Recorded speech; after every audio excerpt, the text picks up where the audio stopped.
E aí pessoal, tudo bem com vocês? Quero saudar a todos com a graça e a paz do nosso Senhor e Salvador Jesus Cristo. Essa semana eu quero trazer uma palavra, não vou dizer que é uma palavra diferente, mas eu quero fazer um resumo de um livro que Deus me deu a graça de poder ler essa semana. Na verdade eu não li, eu ouvi. Está no YouTube, está em áudio, chama-se A Vida de David Brenner, ou David Brainerd, não sei certo como que se pronuncia o nome dele, né? Mas eu vou falar como está nos áudios. David Brainerd, que foi um missionário americano que foi enviado para pregar para os índios pele vermelha nos Estados Unidos na década de 1740. É coisa lá do Arco da Véia. Mas como eu disse nos comentários lá do áudio que eu ouvia, nós precisamos aprender com os antigos, com os pregadores raiz, para a gente restaurar os antigos e verdadeiros fundamentos da fé, que foram se perdendo com o passar do tempo. Quando nós ouvimos pregadores antigos, nós vemos que o fundamento que eles tinham na palavra e a vida que eles tinham com Deus, a vida de oração, era uma coisa sobrenatural, era uma coisa assim que para os nossos dias, não vou dizer que é loucura, mas são coisas que está longe da nossa realidade e nós precisamos resgatar estas coisas. E eu agradeço a Deus porque há muito eu queria ler este livro, não tinha condições, não achava aqui em Piraju, para comprar pela internet ia sair um pouco caro, e Deus proveu que eu achei ele no YouTube. E eu gostaria de fazer um resumo da vida, um resumo do que eu aprendi com aquele livro. É interessante lembrar que a gente não está olhando a vida dos outros como alguém que faz fofoca ou como alguém que idolatra um servo de Deus. Mas a Bíblia diz no livro de Hebreus que nós devemos imitar aqueles que pela fé receberam a herança. Então precisamos aprender com eles. O que eles fizeram que deu certo. Para nós termos também a nossa experiência com Deus, a nossa vida com Deus.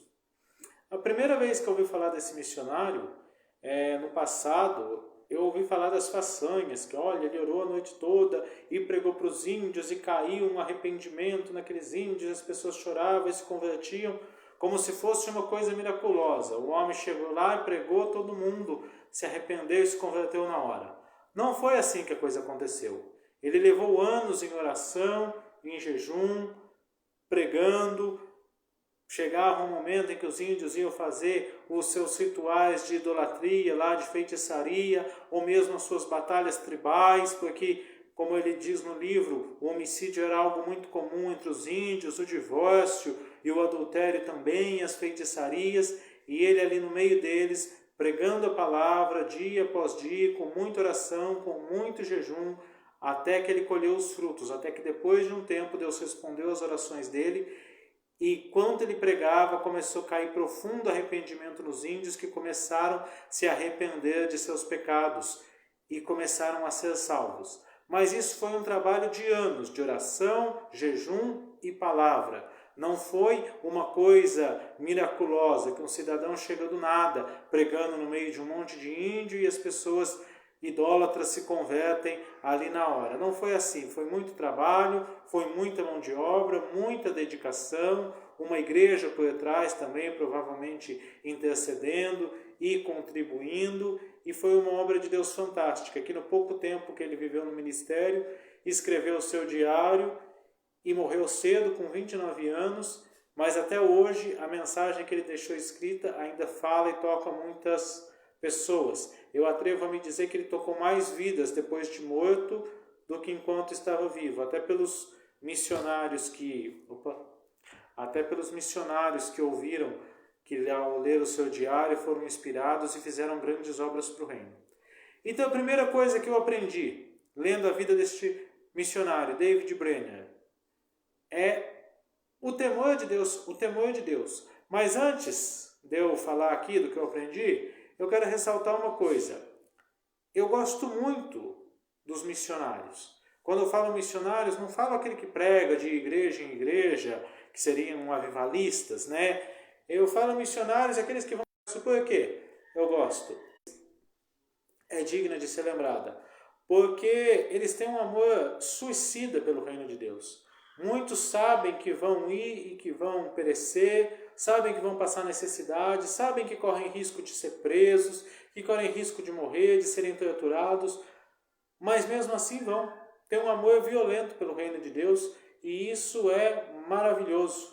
E é bom estudarmos pessoas assim e aprendermos com elas. Como o pastor Josué Irion, ele que foi um grande missionário também, conta que quando conheceu lá na Cortina de Ferro pregadores que foram torturados pelo regime comunista, que ficaram cegos, aleijados, e ele diz que mesmo ele pregando no mundo todo, a vontade dele era sentar aos pés daqueles homens e aprender com eles, porque eles têm história para contar. E a primeira coisa que eu notei no diário do David Brainerd é um temor a Deus e um temor pelo pecado, dor pelo pecado e pela distância de Deus. Você vai ver que ele vai sempre falando, se vocês ouvirem ou até mesmo conseguirem comprar o livro, você vai ver que ele vai sempre falar que ele estava com medo do seu pecado, com medo do inferno, que doía o seu coração saber que ele estava distante de Deus, e assim se iniciou a conversão dele.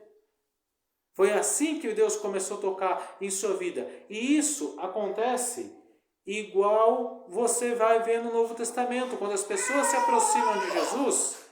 minha filha está querendo pregar aqui também. Vai chegar a vez dela.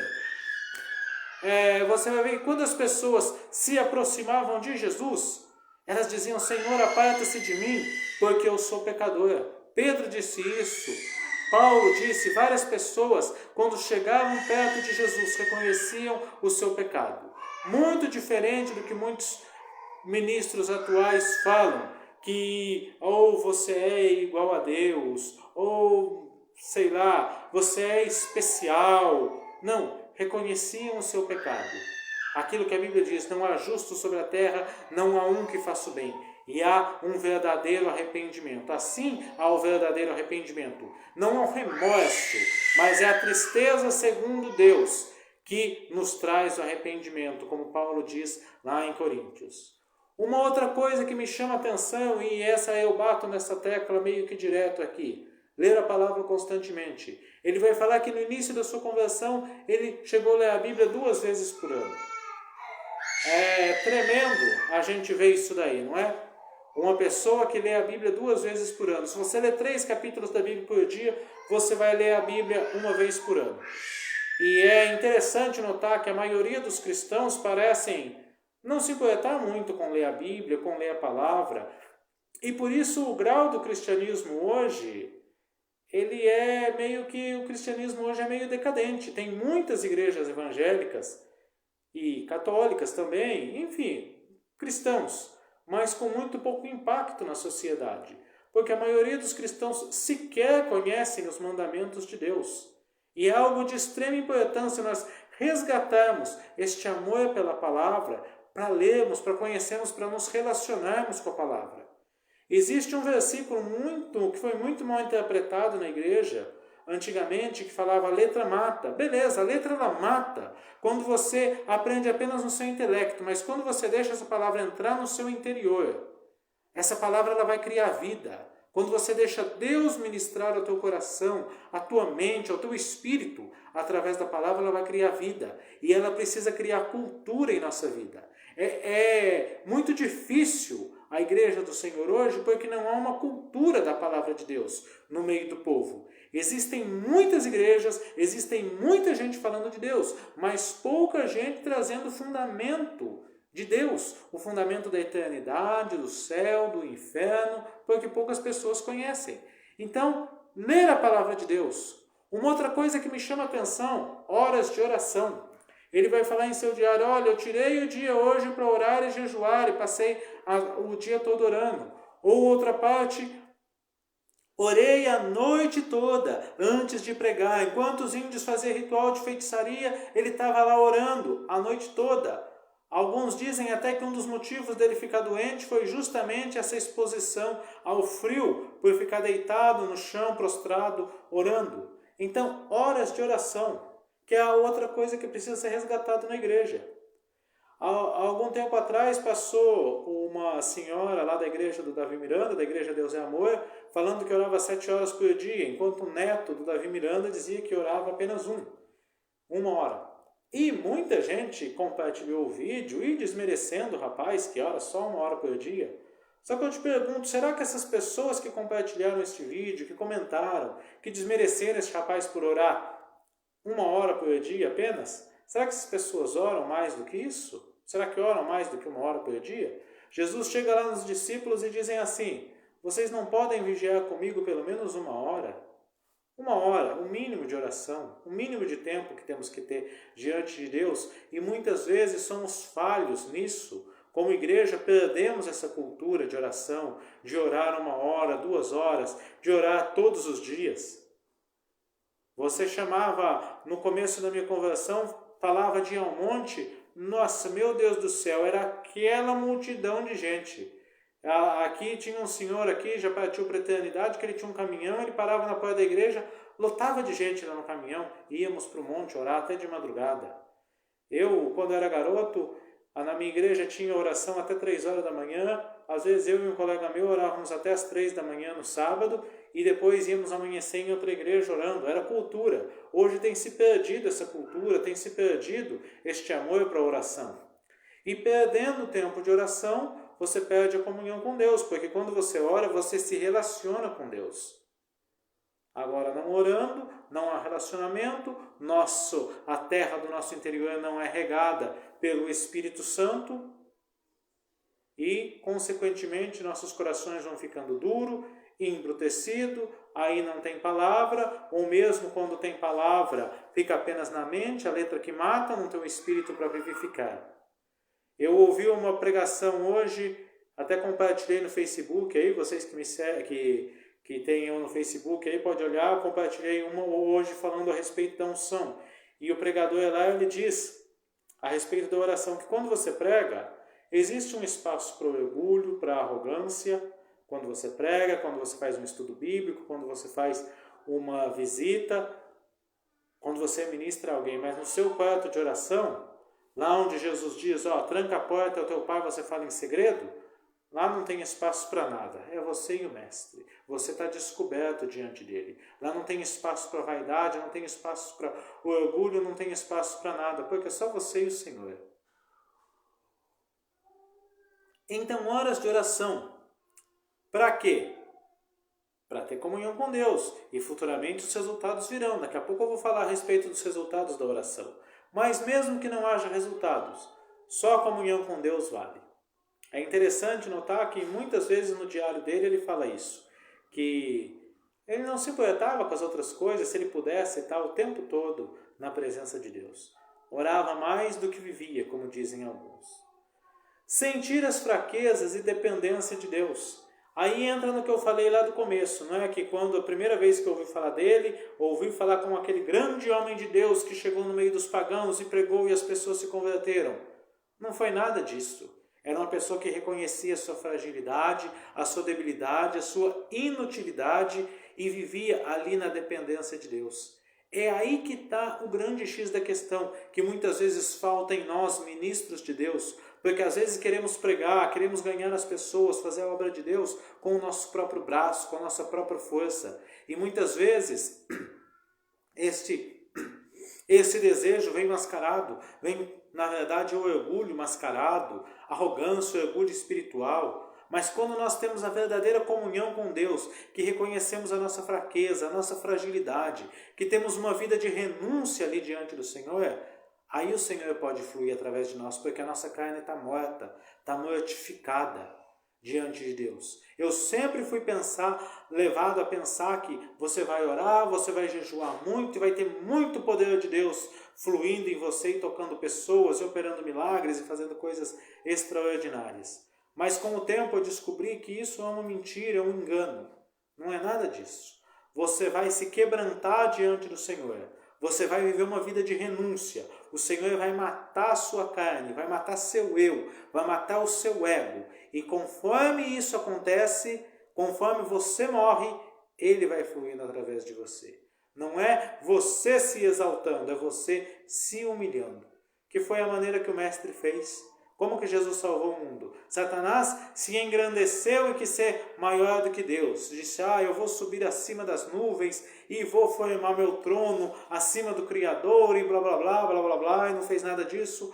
E Jesus, o que Jesus fez? Jesus se esvaziou de si mesmo, se humilhou, tomou na forma de homem e morreu a pior morte que existia em sua época. Então, sentir as fraquezas, se humilhar diante de Deus e deixar o Senhor quebrar seu ego, carregar de fato, ir de fato para a cruz. Por isso que a Bíblia diz que a mensagem da cruz é loucura para os que se perdem. Porque quem que quer se humilhar? Quem que quer ser quebrado no seu ego? Quem que quer ser ali moído para que Deus possa fluir? Isso é loucura para o homem natural. Mas para aquele que entende a Deus, Paulo diz que a cruz é o poder de Deus. Que a mensagem da cruz é poder de Deus. Por quê? Porque você está morto ali. Então o Senhor pode fluir através de você. Uma outra coisa. As consolações da palavra de Deus, elas tocam as pessoas, às vezes, mais do que as ameaças e o medo do inferno. Eu acho muito interessante ele falar em algumas partes do seu diário, que ele estava ministrando e caía um espírito de arrependimento. Isso Deus já estava respondendo suas orações e já estava operando. E enquanto ele ministrava, caía um espírito de arrependimento, de quebrantamento ali das pessoas. E as pessoas sentiam sua miséria, sentiam seu pecado e caíam clamando perdão a Deus e chegavam a ele dizendo que precisavam se arrepender, mudar de vida. E ele fala, é interessante que eu não estava pregando sobre o inferno, eu não estava pregando sobre o juízo de Deus, eu estava pregando sobre as consolações, eu estava pregando sobre a vida eterna, como seremos consolados, que não haverá nem choro, nem pranto, que o Senhor tem o melhor para os seus filhos, enfim, as consolações da palavra de Deus. Não confunda consolações da palavra, quando Deus tem promessa de salvação, de regeneração e até mesmo de vida abundante aqui nesta terra. Não confunda isso com uma pregação dos estelionatários da fé, que inventam aquele monte de mentira. Doa seu tudo que amanhã você vai ter em dobro. Enfim, não convém nem ficar falando sobre isso. Mas enfim, não confunda consolações da palavra com o estelionato, que é o que existe muito nos dias de hoje. Ele estava falando de consolação, daquele que se arrepende, que tem a vida eterna, que tem o Senhor atuando em seu favor, e por aí vai. Muitas vezes as consolações da palavra, elas tocam muito mais uma pessoa do que ameaçar ela com o inferno. Não adianta ficar pregando, querendo fazer medo para as pessoas. Temos que pregar a palavra, que é uma outra coisa que também aprendi com ele, que aprendi nesse livro. Ele chega e prega a palavra de Deus. Os índios estão na idolatria, ele não vai confrontar os índios, olha, minha religião não, ele vai abrir a palavra e expor o pecado, expor o que é certo, expor o que é errado, expor a palavra de Deus. E quando você prega a palavra de Deus ela é poder, ela transforma. Um pregador dizia que ninguém resiste ao evangelho. Ou a pessoa se converte, ou a pessoa passa a te odiar. Então, quando eu vejo que nos dias atuais poucas pessoas se convertem e poucas pessoas odeiam a ministração da palavra, eu começo a ver que tem alguma coisa de errado na palavra que tem sido ministrada nos dias atuais, na maioria de nossas igrejas. Uma outra coisa, a vida de renúncia, como eu já falei. Era um homem que vivia uma vida de renúncia, que muitas vezes faltava pão, faltava comida. Numa parte ele diz, eu me regozijo na minha necessidade de comer e de vestir desde que o Senhor me dê almas. Muitas vezes dormindo ao relento para poder pregar, não sendo aquele cidadão que queria receber honra. Não é isso, entra num contraste violento com algumas pregações que já ouvi na atualidade, de pregadores, olha, se eu não receber honra, eu nem vou. Homem de Deus tem que ser honrado, homem ou mulher de Deus. Que honra que Jesus teve quando andou na terra? Que honra que Paulo teve? Na verdade, a honra de Paulo, olha, o ministério, a credencial do ministério de Paulo, fui perseguido pelos judeus, perseguido pelos gentios, perseguido pelos romanos, fui preso, passei naufrágio, passei vigília, e em todas as coisas aprendi a estar bem, porque a graça do Senhor me basta. Exatamente, quando você está em Deus, você tem a graça de Deus, tá bom demais. Se o Senhor vai te levar a pregar para um grande estádio cheio de pessoas, ou se você vai pregar aqui pela internet apenas, não importa. Se o Senhor ele vai te exaltar diante das pessoas ou vai te humilhar, como eu já falei várias vezes, Paulo pregou aos governantes de uma cadeia, sendo julgado, mas pregou e fez a obra. E como este homem também fez a obra, tendo uma vida de renúncia. Eu não quero dizer com isso que nós temos que viver uma vida miserável, mas eu quero dizer que muitas vezes nós precisamos renunciar ao nosso bem-estar e o nosso conforto, a nossa própria honra e às vezes até dignidade, para servirmos e agradarmos ao Senhor. Responsabilidade como dinheiro. Em uma parte ele fala, olha, eu cheguei à conclusão que se até tal data e eu não começar a produzir frutos, eu estou pensando em abandonar o ministério, porque não acho justo as pessoas levantarem recursos e mandarem aqui para me sustentar e eu não fazer nada. E é interessante que ele já estava fazendo tanta coisa, mas mesmo assim ele julgava pouco. Havia responsabilidade. É algo que nós, cristãos, precisamos aprender. Lidar com o dinheiro, respeitar o dinheiro. Porque o mundo evangélico ele é odiado por ter uma má administração. Não estou dizendo que todos os pregadores são ladrões, ou charlatões, ou estelionatários. Não é isso. Mas que existe uma administração bem ruim no meio da igreja, existe. E isso na maioria das igrejas, tanto evangélica como católica. Os cristãos precisam aprender, mas eu falo mais do meio evangélico, que é o meio que eu vivo. Os cristãos precisam aprender a ter responsabilidade e aprender a lidar com o dinheiro. O dinheiro é bênção. A Bíblia diz que o dinheiro ele responde por tudo, mas nós temos que saber lidar com ele. Ele tem que ser o nosso escravo e não o nosso mestre. Uma paixão pelos perdidos. Amor pelos perdidos. Ele dizia que ele orava noites, dias, por aquelas almas que estavam indo para o inferno, que doía ele saber que muitos ali morreriam sem salvação. E quando ele começou a pregar, ele começou a trazer essa cultura e essa mentalidade ali para aqueles índios, que não era buscar a salvação deles apenas, mas buscar a salvação de outros. Precisamos ter essa cultura, essa paixão pelos perdidos, ter a necessidade, ter a consciência que muitas pessoas estão morrendo e estão indo para o inferno, e nós estamos calados. Às vezes, é interessante uma pregação que eu ouvi hoje, em que o cidadão ele dizia assim, olha, o camarada estava lá no corredor da morte para ser assassinado. E o capelão da cadeia ia lá pregando para ele, fazendo, digamos assim, meio que uma reza lá atrás dele, até que aquele criminoso parou e disse para o pregador, falou, olha, se isso que o senhor está falando é verdade, o senhor está falando com uma frieza tão grande, com uma tranquilidade, assim como quem está repetindo uma reza ou um mantra. Se eu acreditasse nisso que o Senhor está falando, do céu, do inferno, e eu pudesse sair daqui, eu iria pelo país inteiro, pregando de pessoa para pessoa. Mesmo que eu tivesse que ir de joelho, em caco de vidro, me arrastando, eu iria para salvar as pessoas. E o Senhor está me levando para a morte.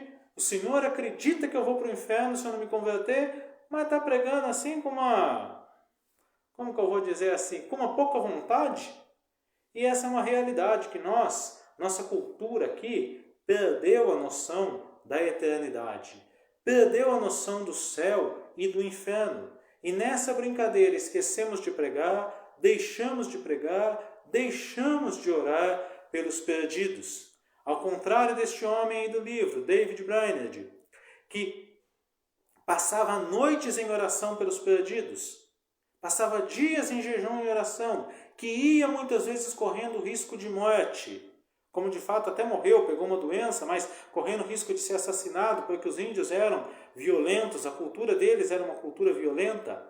Não é como a gente pode ver em alguns filmes de faroeste, o que eu vi no diário dele, aquilo lá é verdade. Eles tinham uma cultura violenta, mas mesmo assim estava lá, porque tinha uma compaixão pelas almas. E muitas vezes nós não pregamos o Evangelho aos perdidos, não oramos pelos perdidos porque não há compaixão. Não tomamos a causa como nossa. Eu vou orar até Deus salvar aquela alma. Eu vou orar para o Evangelho entrar numa determinada nação aí. Enfim, levamos empurrando com a barriga, como se a eternidade não existisse, ou como se a eternidade fosse uma brincadeira. Uma outra coisa, uma pregação centralizada em Deus. Isso eu sempre falo aqui. Não, o centro não pode ser o ser humano, o centro não pode ser as bênçãos, o centro não pode ser nem mesmo o poder de Deus, a manifestação de Deus, mas o centro tem que ser o próprio Deus, o próprio Cristo. Como disse Paulo, eu procurei não saber nada além de Cristo, e este crucificado, escândalo para os judeus, vergonha para os gentios, mas para que nós que cremos, poder de Deus, salvação de Deus. A palavra tem que ser centralizada em Cristo, a palavra ministrada. E eu não digo ministrada só nos púlpitos, que a gente que prega ministra, mas a nossa pregação, nossa vida, nós cristãos, a nossa vida é uma pregação. Então a nossa palavra, a nossa mensagem, ela tem que ter Cristo como centro, tem que levar as pessoas até Cristo, não querer levar as pessoas até a bênção, não querer levar as pessoas por medo do inferno, mas não pregar Cristo. Cristo em nós, a esperança da glória. Cristo tem que ser sempre o centro, Deus e a sua palavra, jamais as coisas. Não temer pregar contra o pecado, como eu já disse, que ele estava tendo a idolatria e ele tinha que pregar contra. Interessante que chega uma hora que ele disse que, olha, chegou um cidadão com um chocalho lá de fazer feitiçaria e deu para ele destruir. Ele falou, não tinha falado nada contra o chocalho. Mas ele já tinha pregado o que Deus odeia a idolatria, que Deus odeia a feitiçaria, que é um Deus e um mediador entre Deus e os homens. Então nós não podemos ter medo de ofender as pessoas com a palavra de Deus. Eu não estou querendo dizer com isso que a gente tem que sair confrontando, que a gente tem que sair brigando, mas temos que pregar a palavra. Doa a quem doer. Não fazemos manobras para fazer o evangelho aceitável ao ser humano. Hoje nós queremos fazer muitas manobras na igreja para que o evangelho seja aceitável ao ser humano. Quando na verdade é o contrário, é o ser humano que tem que buscar misericórdia para que seja aceito diante de Deus. Muitas pessoas falam, olha, vamos aceitar Jesus. Quem sou eu, ser humano, que nasci ontem e morro daqui a alguns dias, para aceitar Jesus? Eu é que tenho que clamar para que Ele me aceite na presença dEle.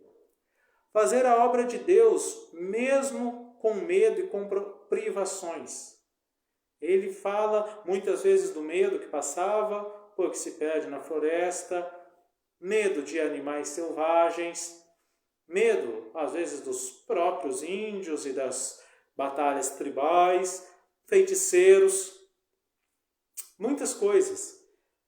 Como diz Paulo, estive no meio de vós com temor e com tremor. E passou muitas privações, passou frio, passou necessidade. Aconteceu o lugar que foi pregar e o seu cavalo cai, quebra a perna, ele tem que matar o cavalo e acabar de ir a pé por 20, 30 quilômetros. Enfim, isso me faz ver que, embora a gente não esteja nesse nível aí, de ter que sair pregar a cavalo, mas precisamos fazer as coisas de Deus mesmo quando temos medo, mesmo quando temos privações. Às vezes, temos medo de falar para uma pessoa que ela precisa receber Jesus e mudar de vida. Às vezes, deixamos de fazer alguma coisa. Eu não vou orar até de madrugada hoje porque eu não posso ficar privado do sono que amanhã eu vou levantar cedo. Eu não posso ir na igreja hoje porque está frio e eu não quero ir a pé e por aí vai. Temos que aprender a fazer as coisas de Deus mesmo quando as coisas nos são contrárias. Temos que aprender a sair da zona de conforto e servir a Deus mesmo quando as coisas são contrárias a nós. Obedecer a Deus e sempre na humildade. É algo importante que precisamos aprender. Ouvir aquilo que Deus quer. Ouvir primeiramente a sua palavra. Ouvir aquilo que Ele fala em nosso coração. E pôr em prática aquilo. E obedecer sempre, sempre na humildade. O que é humildade? É saber que dependemos dEle. É saber que é Ele em nós. E não a nossa força, e não o nosso orgulho, não a nossa arrogância, não o nosso ímpeto, mas nos humilharmos diante dele para que Ele seja através de nós, que Ele cresça e que a gente diminua.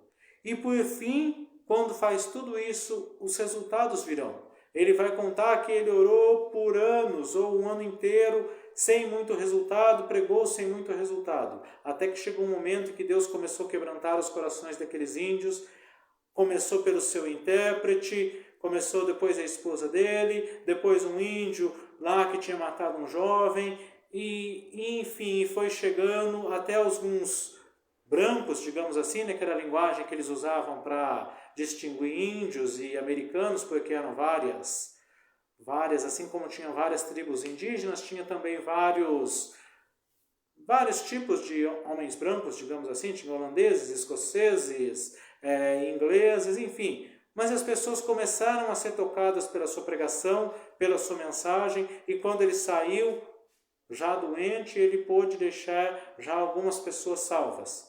E por fim, ele morreu, jovem, com 29 anos.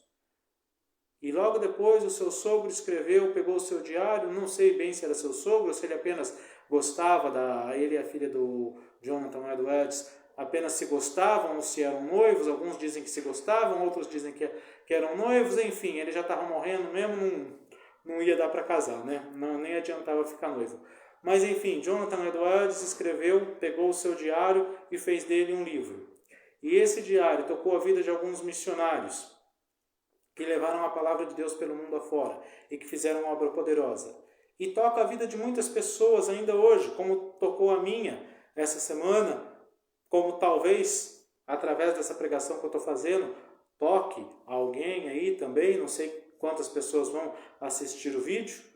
Eu vejo que às vezes eu estou vendo aqui, eu vejo uma pessoa, 2, 3, 4, depois de vez em quando eu vou ver, outras pessoas assistiram. Enfim, a palavra de Deus, Deus usou ele mais depois do que ele morreu, do que enquanto ele estava vivo. Isso faz eu pensar que nós precisamos estarmos no centro da vontade de Deus, humilhados, humildes diante dele e em obediência. E deixa que ele faz a obra, porque a obra de Deus ela não é da maneira que nós pensamos.